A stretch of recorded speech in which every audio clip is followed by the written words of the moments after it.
Junina and our podcast, Diabetically Speaking with SmartMove360. This is our second episode of the 2024. We started this year. This is the beginning of the year. For many people, this is the beginning of new projects and stuff. So let's go.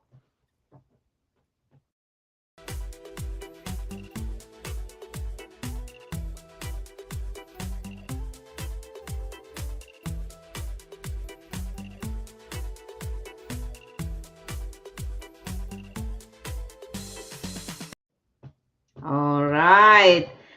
Welcome back, everybody. Welcome, new people who just found us. I am hoping that you will find information we're providing here useful and find our guests always very helpful and nice and kind and pleasant to deal with. I personally inviting only people who I like to the show. So at least I like them and I like those conversations we always have. So, back to what I started with. It's the beginning of new year. This is the time when a lot of people are making their new year resolutions. They are making plans for the year to come. They find their word of the year. They find their deal, goal for the year. This is all great. And we are, from our end, trying to support you on it because you got to have a goal. You have to stay motivated. For that matter, last episode, what was the first episode of the year, we had with Monica Henderson. She is the agent of change and she had this motivation started this motivation going. And I think my today's guest, Jenn Fredericks, she is such a perfect match for the theme of this month, motivation. Motivation to do things that maybe seem impossible, maybe seem too tough to do, but hey, a lot of people start with that and then they receive great results. So let's talk about it. Jen, would you please welcome first of all, and would you please introduce yourself to our listeners? Hi, thank you so much for having me on. My name's Jenn Fredericks, and I'm a prosilience coach or a proactive resilience coach. I was very excited to meet Irina and wanted to come on and share my journey managing a life threatening chronic illness for the past 3 decades. And I'm also a caregiver for my daughter with a life threatening chronic illness for the past 8 years. And I found some tips and tricks on how to do that with resilience, with finding glimmers in the everyday, even when things are really hard. And so I'm on a mission to share those insights and support people with them. Absolutely. Thank you, Jen. And I really was impressed with your story when you told me that. Um, as our podcast is called Diabetically Speaking, right?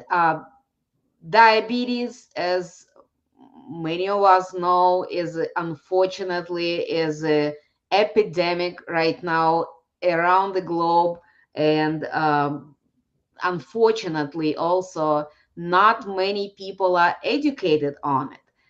The one of the piece of information that we need to know and need to remember that first of all and foremost, this is a diagnosis. This is not the life sentence. This is something that people live with, they thrive with, and sometimes even I hear that people saying receiving this diagnosis was a blessing because I knew what I supposed to do. I knew what needs to be done, but I didn't do it.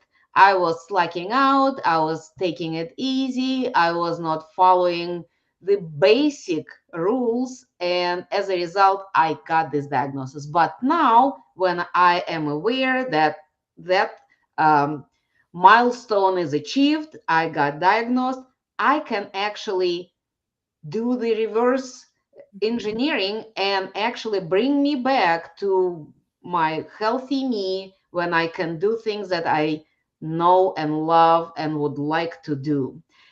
I know that Jen's story, she is not diabetic, No, but a lot of times I know that people who have diabetes have this problem, this illness as well. So, Jen, would you please tell us about you receiving your diagnosis and how did you deal with this stress and what kept you, staying motivated and doing things the way how you are doing?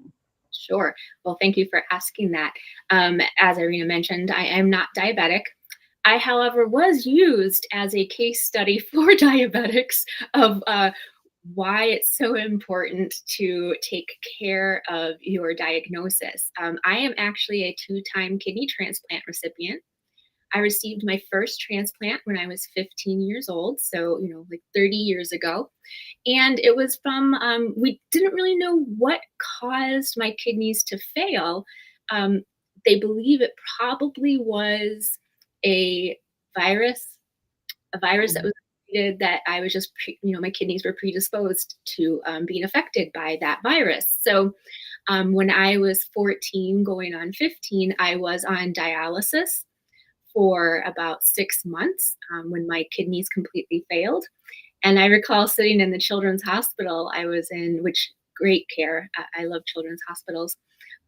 They actually would bring some of the kids who were diagnosed with diabetes or were pre-diabetic to the dialysis area just to let them know, okay, there are some choices that you can make here, and the choices you make will help sort of determine which path you might go down. And they didn't do it in a doomsday way. It was supposed to be as like a motivation of, hey, Yes. you manage your blood sugar, when you manage your diet, when you move, then maybe you won't need to have this type of intervention or treatment.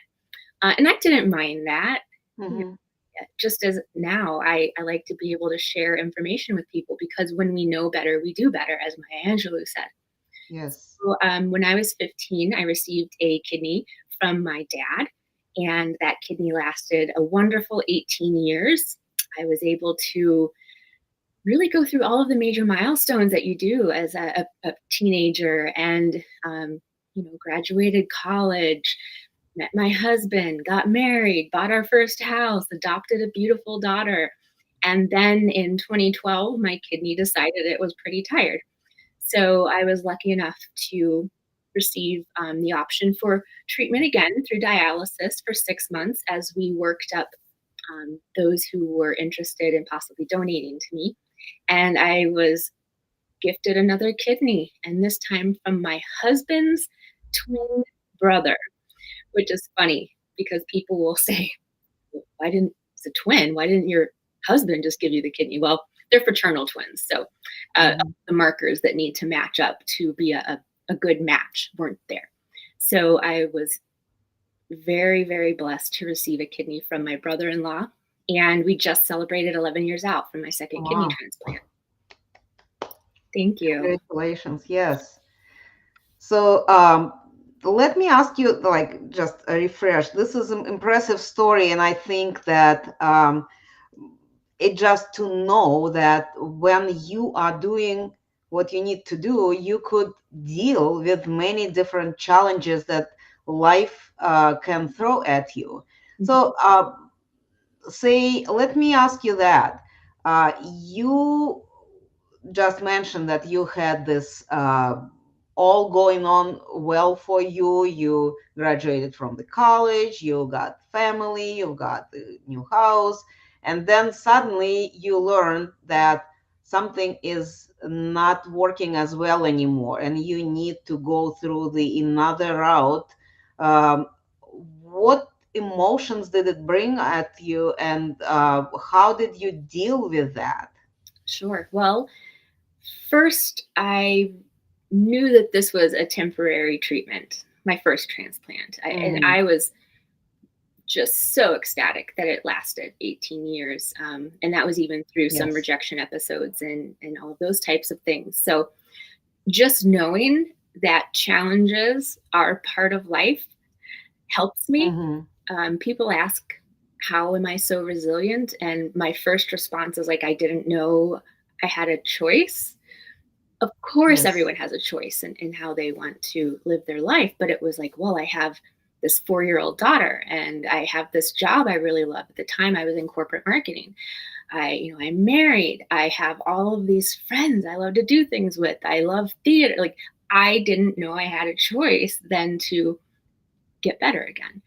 And Mm-hmm. so that's one thing. Um, I also have this innate way of looking at things that's more on the okay, know what's happening and then decide what to do and do it. And I Yes. tend to do that with more of a positive light. I try not to be like, if you know the term Pollyanna. I don't go for toxic positivity, but Mm-hmm. this is what's happening and this is what I can do about it. And I can either go through it suffering as I go through it, or I get to choose how I want to go through this challenge. And I usually always try to make it more like not me living with chronic illness, but chronic illness living with me. And so Uh-huh. this is something that I do and take care of, but it's not something that my life and my days revolve around. Mm-hmm. And All it's right. possible that that's because it became a part of my life while I was so young. It feels normal to Yeah. me. It's and people will say, "Well, that's not normal." I'm like, "Well, but it is to me." Yes. Well, I when I look at the diabetes, the way how I got involved with diabetes is I unfortunately lost my husband due to the complications, and it's actually kidney failure. That's what happened to him. And the uh, the way how exactly what you were saying, there are people who have different challenges, like they may have allergies to some food items or some environmental subjects. There are people who have maybe like asthma or something like that. When you have information about it, you are so much better than when you unaware. So if you know that you cannot eat shell fish, you will not eat it because you know that it could send you to the hospital because of the reaction. When you know that, say, cold air is not good for your lungs, you take precautions about it, and you don't do necessarily what other people will do in the cold air, just because you know that it may cause you again reaction, immediate reaction. Unfortunately, with diabetes, it is not immediate reaction. Very often, it's kind of like pushed back, and you maybe will have reaction 2 hours later or next Right. day, uh, if you will have the reaction. Sometimes when people don't know about their diagnosis, they just say, hey, I don't feel good, and that's it, and I don't know what is the reason.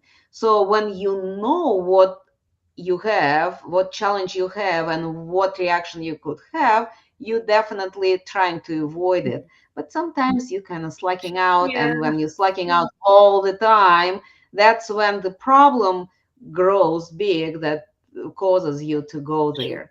So on day-to-day basis, you have to be aware, you have to remember. So do you have any tricks you could share with our listeners? What do you use to remind yourself to, say, limit yourself in those, slacking accidents that happen? What do you use to help yourself to stay in the healthy side of the, you know our Sure. life? First, I will invite everyone to be gentle with themselves, because the more we Mhm. have negative chatter in our minds, the harder it is to be motivated to do the things we know we need to do. So if Yes. we're flogging ourselves each time we have um, a piece of candy, you're probably more likely to have that piece of candy again to help you feel better Mhm. than if you accept the fact that, hey, that was a slip. I recognize it was a slip. I'm going to be gentle with myself. I'm going to say, okay, this next hour is a new hour. Tomorrow is a new day. Like I mentioned, I don't have the experience of needing to manage that side of, metabolically how everything works. But when I was on dialysis, I really did have to watch my fluid intake. I had to watch my potassium intake and my phosphorus intake, and everything was a finely tuned machine. And Yes. for pretty much my whole first transplant, I wasn't able to eat many citrus fruits, no tomatoes, no bananas, no chocolate, no potatoes, no french fries, no pizza, because those are Mhm. so full of potassium and you don't want to mess with potassium. If you have Yes. too much or too little, it can affect how your heart works. And there were times when I didn't slip up at all and I went in for Mm. labs, my potassium would be sky high. And the first thing you have to do is take care of it, which for me was Yes. drinking this really gross medicine that tastes like Dr. Pepper with sand in it. But I knew I had to do it, because if not, the alternative was possibly, having more things wrong with me or not being here on earth. And that wasn't an option for me. And so I would go to the Mhm. pharmacy and I'd get the drink and I'd drink the drink and I'd experience the side effects. And the whole time it was, okay, I know what's going on. I know how to fix it. I'm going to take the next right step. And so I'm going to invite Mhm. people to remember, maybe the right next step for you is talking more gently with yourself, talking to yourself as you would talk to a friend or a loved one, because we are not always our best friends in our head. Yes. Definitely. Yes, and I see that in our group, Facebook group, Diabetes 101 for Beginners. We pretty often have those talks. I was bad yesterday.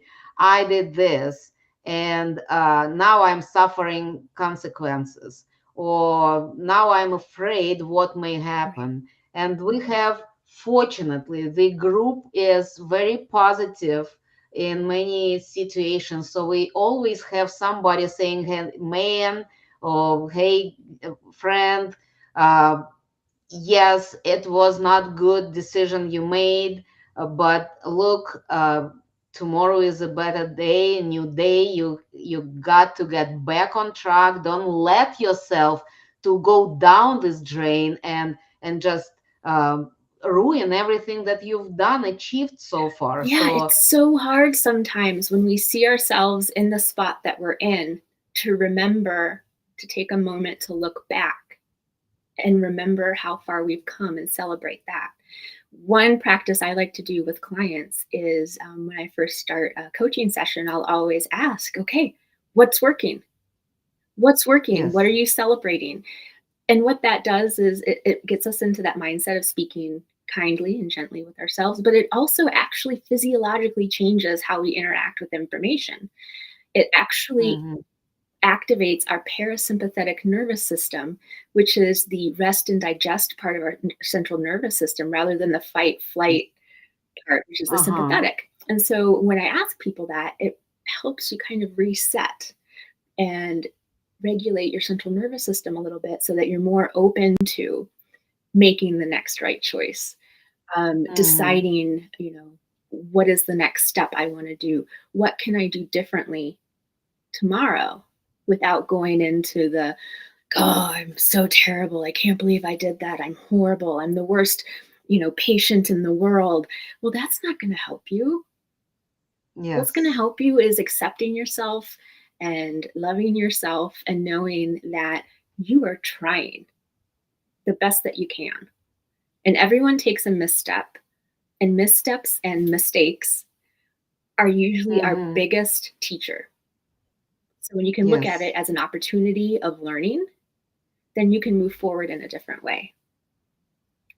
Definitely, definitely. This is actually such a great reminder about reflection to see what you've done good, and I think this you need to grow special muscle to force yourself thinking this way, because I know that very often it happens, and it happens to everyone when in the morning, during the daytime, sometimes, whatever, you think, gosh, I need to do this and I need to do that. And I am not interested, motivated. Why do I need to do that? And it failed last time. Why should I do it again?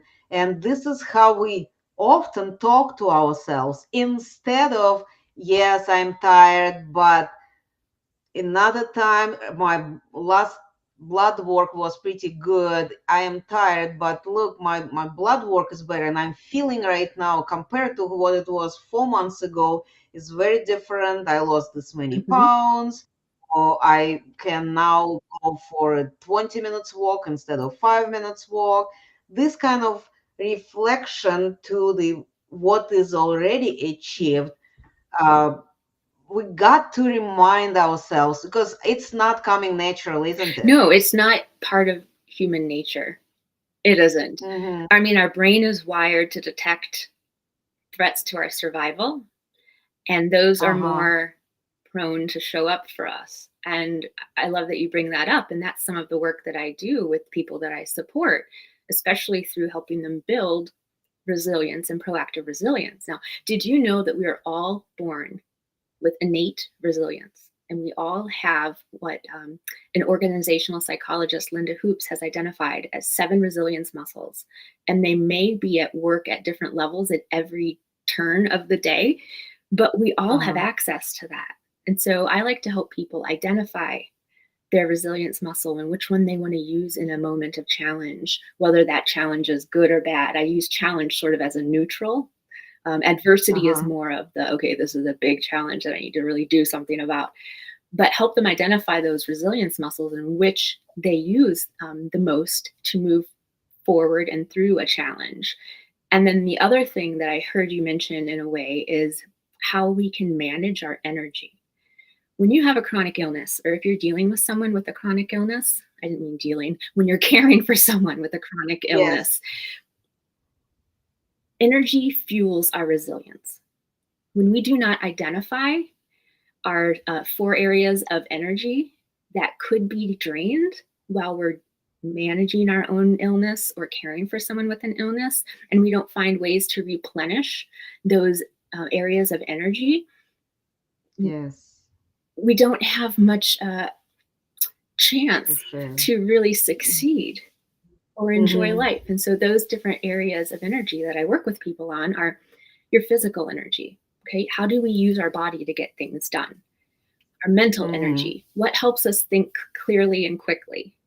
Our emotional Mm-hmm. energy, how do we work with difficult feelings? And then our spiritual energy, which means connecting with a sense of meaning and purpose that gives us the motivation to keep going and Yes. doing these different things. Wow. This is so good. Thank you for sharing that, because we always are talking about the physical body,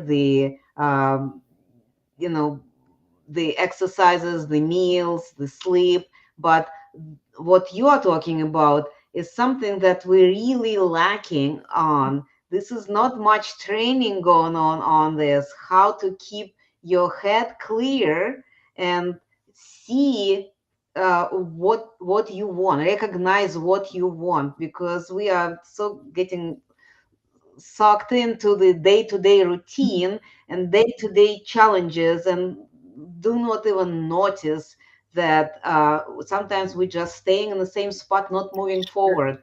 So when you have this clarity and taking care of those Mhm. 4 parts that you mentioned, this is, I think, will Oh, help good. people and everyone to be in a better understanding and moving forward. whatever. Great. Well, and I do want to acknowledge that if we don't have a lot of physical energy available to us, it's going to be more difficult to manage your mental, emotional, and Yes. spiritual. And that's where we're gentle with ourselves. Like today, Mm-hmm. I can get out of bed. I'm going to manage my Mm-hmm. physical energy, and that's what I can do. And while I'm doing that, maybe I'm not paying attention to the emotional, spiritual, mental, but at least I'm just going to take some time to be kind and gentle with myself. Mm-hmm. There's a quote that I love to share, and the name of the person who said it is escaping me, but it's pain is inevitable and suffering is optional. So, my Mm-hmm. mission is to help people diminish their suffering, even if there is pain, because none of us were guaranteed an easy go at this life. And we're here. So we get to choose how we want to show up and experience it. And I've chosen, I'll have moments where I'm not able to manage all of those energies and flex my resilience muscles, and I don't meet a challenge gracefully. And that's fine. Hey, we're human. That's going to happen. Yes. But I think the biggest thing I would like to leave with your listeners and your community is that tomorrow is a new day. Like you said, be Yes. gentle with yourself. We're not going to be 100% every day. We're not meant to. Look at yourself like as a Mm-hmm. piece of, like a circle, a pie chart. You're not going to be able to have all of these things equal at the same time.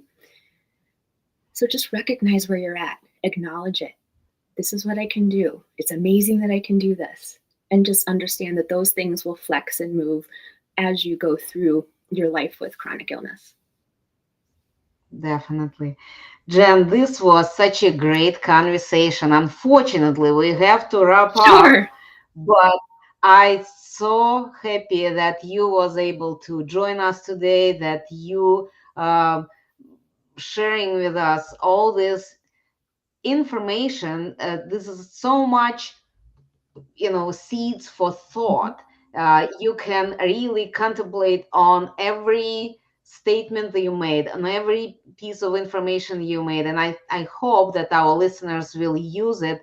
And just to let everybody know, Jen is the coach, and she's working with people, helping them to manage their stress, to manage their problems, challenges they have. And we have here the ways how you can reach out to her, and maybe it will show up on the screen very, very shortly. Um, um, Monica, if you can help us with that, please. Yeah, it's not the easiest website I chose to say. It's prosiliencecoach.com, and that basically stands for proactive resilience. So I support people in meeting them where they're at in the challenge and helping them get to a baseline. And then we can prepare for the future and future challenges. So I so All appreciate you right. having me on. I'd love to come back anytime you would like, and hope to hear from some of your listeners and community. Absolutely. Well, Jen, please just, I will show the other activities that are happening in our community, and we will wrap up real fast. So I just wanted to say, everybody who is listening to us, that our podcast goes goes live into our Facebook group at 4 p.m. Eastern time every Thursday, as I said, at 4 p.m. Eastern, and we inviting experts, people who work with people with diabetes, people who live with diabetes, to share their information. Uh, every other Wednesday at 7 p.m. Eastern time, we have our support group meeting where our community members and some experts are meet together and help each other to go through the challenges, to stay on their task and be strong. Um, I wanted to say that Monica Henderson is coming soon, and she will be live on our Facebook group on Mondays, and she will be talking about motivational tricks and tips and what you can do to stay afloat and do what you need to do. Also, maybe you already noticed every Tuesday we have our telenurse uh, present in a group and she is answering the questions. We had yesterday new nurse joining us, Tina Boxter, and you can ask the questions and she will answer it to you from 7 to 8 p.m. They're coming into the group to help our people. On Fridays, we have our Trevor Brown coming with Fitness Fridays, talking about fitness, talking about how you can help yourself, what exercises are good, and also he's talking about nutrition, which is extremely important to keep your body able to do the activities, to do those exercises. And I just also wanted to thank our sponsors, which is Mink Life Motivation, On Balance Entertainment, Life-Based Solutions, and Empower People that care for helping us to bring this information to you, to have this all available for our members. So, with that, I thank again Jenn for coming and sharing with us your information. Remind you that we will see you next week on our podcast at 4 p.m. Eastern Time. Have a great